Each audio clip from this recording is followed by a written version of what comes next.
Assalamualaikum warahmatullahi wabarakatuh. Perkenalkan, nama aku Resa Elisa Febrianti dari Prodi Manajemen angkatan 2023 kelas MN23G. Halo semuanya.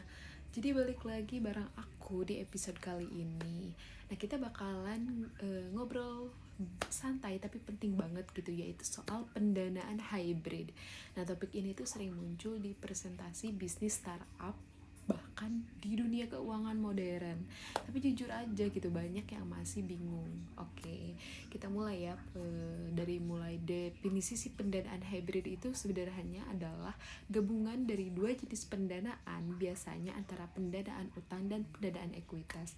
Jadi nggak murni ngutang gitu, tapi juga nggak sepenuhnya jual kepemilikan kita. Nah, kemudian kenapa sih munculnya konsep pendanaan hybrid ini?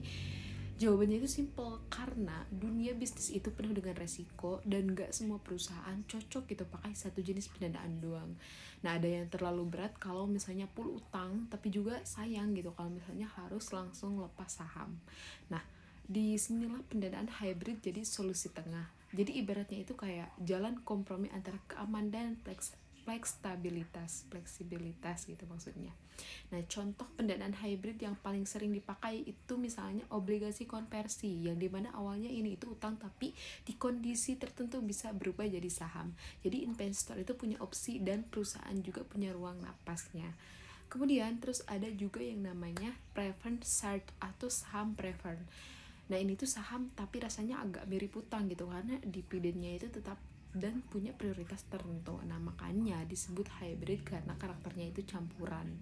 Kalau kita bawa ke konteks presentasi, poin penting yang perlu ditekankan itu ada 3 ya. Yang pertama, fleksibilitas struktur pendanaan, yang dimana pendanaan hybrid ini bikin perusahaan lebih luas gitu, dari ngatur arus kas dan risiko keuangannya. Kemudian yang kedua, menarik lebih banyak investor, yang dimana karena karakter hybrid ini bisa menarik investor yang konservatif, tapi juga investor yang berani, yang ngambil resiko. Jadi targetnya itu pendananya itu lebih luas gitu.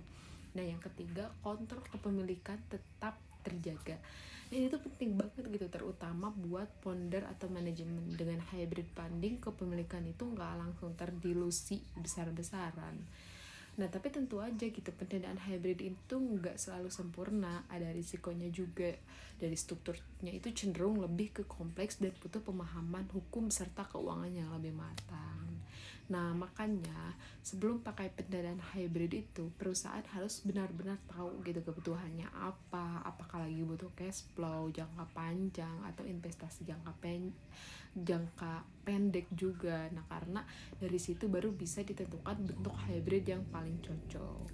Nah, kalau aku